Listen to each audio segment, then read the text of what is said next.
Hello again, this is Rachel May. Thank you so much for listening.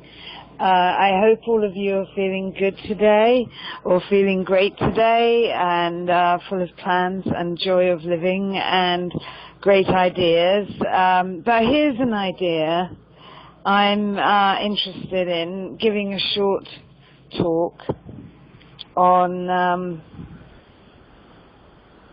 in a way, how to get through life, well and successfully, and some basics of that. And the first basic, well, there are two, actually, I would say. Nurturing yourself, taking care of yourself physically with the best of everything, and a strong spiritual practice of some kind. And even for, probably don't get many atheists listening to these talks, but, if you go to China, in the parks in the morning, you see lots and lots of people doing Tai Chi, and they have definitely been nurtured, raised, programmed in a very non-spiritual culture, atheistic for most of them. The thing is that there is something within each of us, and we do know it, that there is a source of peace and strength and balance within us. And whatever your concept to do with the creator or the meaning of life and those kind of things, everyone, there is a way in to connect and to be strong, healthy and effective, and to be able to feel life flowing through your body, feel fully alive, be healthy, get the best out of your life. Belief is not the first thing. There are times when I feel it really helps. I believe it really helps. I have a strong belief in God, where some people, they have very bad and negative associations with the word God. It doesn't matter. There is an energy without which we cannot exist. And there are many ways to tap into it. So, for some people, prayer does work very well. A really good, powerful meditation, primordial meditation. Not a mantra, which is a word which is fourth dimensional. Word or phrase is going to keep you in the mind, even if it calms you down. You need a technique that puts you in the deepest touch possible with life. But whether you do Qigong or yoga or Tai Chi, meditate, pray, all of them, it is important to have something to which you return again and again on a regular basis. And by the way, I'm sorry about the noise. I'm experimenting with, I usually put the air conditioner off because it's so noisy, but I'm going to see what it sounds like with it on. It's just a bit too hot to switch off the cooling system right now. So, if it's bearable and listenable, I will probably put this out there. If it's really you can't listen to it, then I won't. My guess is that it'll be, you can listen to it. In which case it will be posted. Another thing that I feel quite strongly about effective living is staying open. We know that babies and small children are extremely open. It's one of their most endearing qualities, and one of the reasons we love to be around them. You know, there's something we need to learn from them, take it from the children, is one of my watchwords. And generally, given a fair chance, you know, we know there are very unfortunate children who really don't have much. But in a reasonable home, in a reasonable situation, children are extremely good manifestors. Because they don't question, they expect. They expect to get what they want. And they're very good at getting what they want. That excitement and joy of life and really being in the moment, they're easy words to say. But you look at a child and they're fully alive. And there are many things going on, and there are many things going on with older people who've lost some of that joy and vivacity. And one of the aspects, one of the big things that changes, depending on what happens, but as we get older, as we get more programmed in this society, is that we try to control what goes on, we try to control what happens, we try to control even our responses.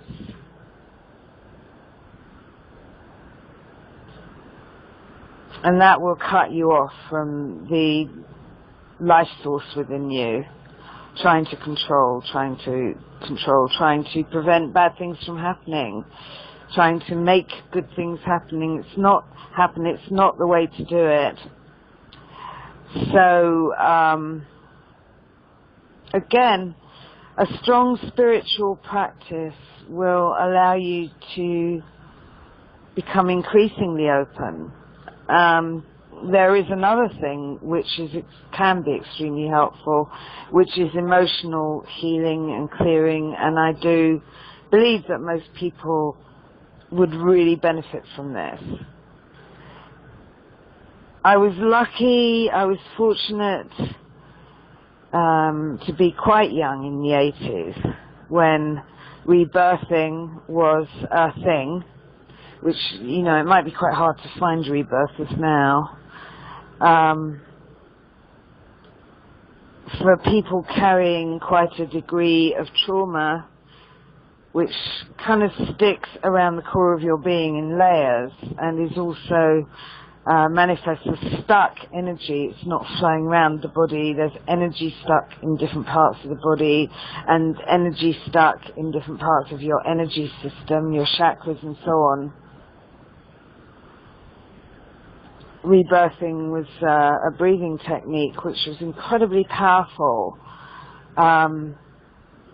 allowing you to slough off or release layers of what could be called armoring, what Wilhelm Reich called armoring, stuck energy, shielding, shells that we put around the cells. And, you know, the word shielding and being in your shell, they're used universally, those kind of phrases, because it's understood that we, you know, if we cannot take what's happening, or we don't have enough support to move through it and clear emotional pain, we shield ourselves, we make a shell for ourselves. So it's universally understood, and it's quite visual. And if you can see energy, you can see that. You can see those shells. Rebirthing helped me a lot. So has meditation. I can say there are quite a few things without which I probably wouldn't have made it. Vibrational medicine is one. Having a powerful spiritual teacher is another. Meditating, learning about nutrition and how to take care of myself with what I ingest, with what I eat. Friends, so many times.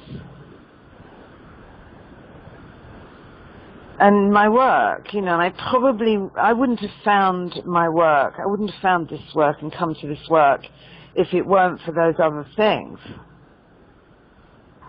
Okay, I was actually, no, I started doing readings. I started as a palmist about the same time that I started doing rebirthing, around 1984, 1985. I actually became a palmist before I started doing rebirthing, but the rebirthing cleared my energy with the help of certain brilliant people, that enough that I could have media exposure, quite significant media exposure and so on, appear in my life. I was quite stuck in a failure pattern in many ways, because that was the pattern in my family that I came out of. And I'd say every one of those people had a much higher IQ than me. They were very intelligent. They were very nice. They were extremely lighted. And somehow they couldn't see themselves being really successful in the world. And they were talented too. Most of my immediate family were very talented. I think all of them were.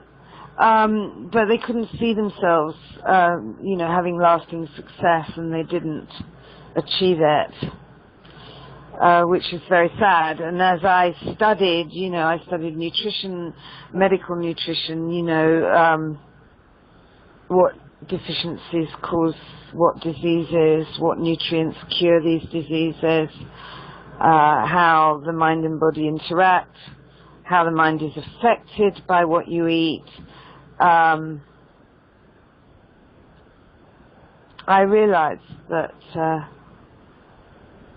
there are many things that can keep a person stuck or on the bottom rung, so to speak, and malnutrition would be a big one. Being very, very sensitive can be a big factor there.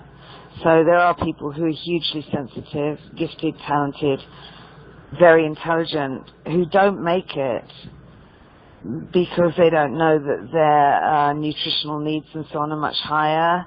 They have more complex nervous systems. They're more sensitive. They literally need higher levels of nutrition than an average person.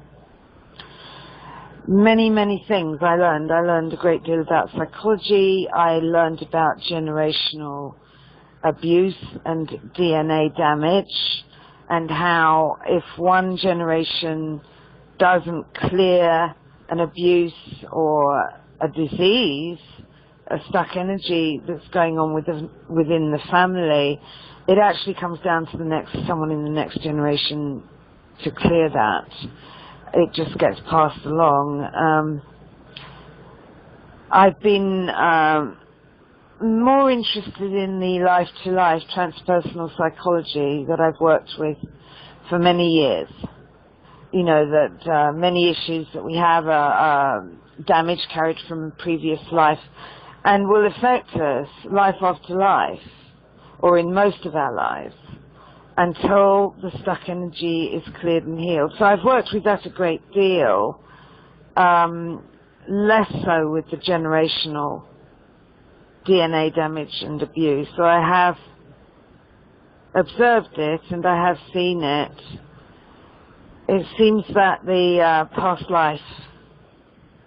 life-to-life transpersonal psychology aspect, at least with the people I've worked with, which has been a few thousand people, seems to be much more prominent. If there was a very strong generational damage of the DNA, or it was time to address that, I feel that my clients or my readees, guides, would have said something. So, but when I look, say, at maybe more with my mother and her generation, my mother was born in 1928. you can go back through the family and there's generational sexual abuse. I haven't gone back in the DNA or the Akashic records far enough to establish where it started, but now I mentioned it, there's a lot of darkness in the 17th and 18th centuries within my ancestors to do with the abuse of star seeds, dark beings. My mother was the only person in her immediate family who was a real person with a soul. Her mother, her father, and her sister, who was older, they were all reptilian, and all of them abused her in more than one way. Where the sister was getting certain kinds of abuse too. But I'm seeing something, you know, about 300 years ago, 350 years ago, where these personalities come together. And as so often, you know, the reptilians, the dark beings, you know, and not all reptilians are dark. I've met very nice reptilians, but, you know, many of them are. There's a sense to latch on to star seeds, you know, enlightened beings sent in as dark controls. I don't believe that was the first time it had happened. These things go back way further. But there was something very dark, and it kind of enmeshed star seeds with reptilians in my family. So, yeah. So I probably wouldn't explore it. I've done so much exploring, unless somebody is interested to know and it comes up. I know how these things work. I know how things work. You don't have to know the minutiae of everything that happened in the past at all. You study the past to promote healing, to create healing, to understand how things work here, to understand what we are and how we work. And sometimes you can study it for entertainment purposes or some other kind of learning purposes. But you know, definitely become economical with your use of energy as you go on in life. And more purposive, I think. There's a stage in life in your teens, well, childhood and then teens and 20s, where by nature you're extremely open. And this is your best chance of learning as much as possible about life. So, you know, very young, you tolerate things that you wouldn't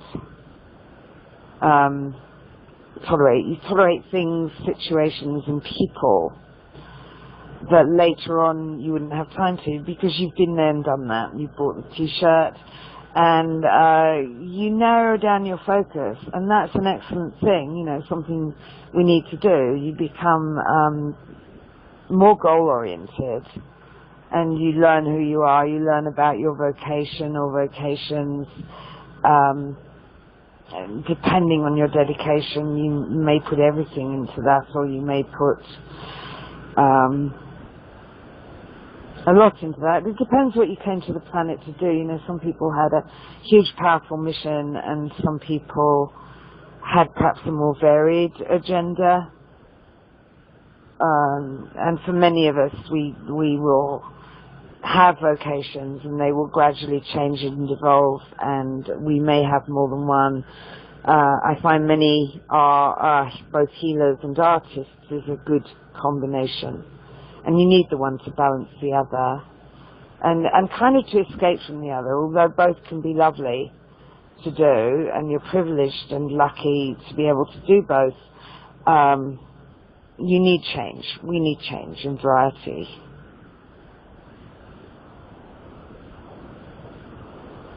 So maybe this, I didn't cover a lot of ground, but I just felt like giving a little talk. Thank you so much for listening, and you know, if you want to donate, I'm going to post a couple of email addresses under there. So one email is if you would like to get a private personal session with me, and the other one is if you would like to make a donation to my work. Either way, I love you and I appreciate you. Thank you so much for listening, and we hopefully will see you soon. Take care. God bless. Bye.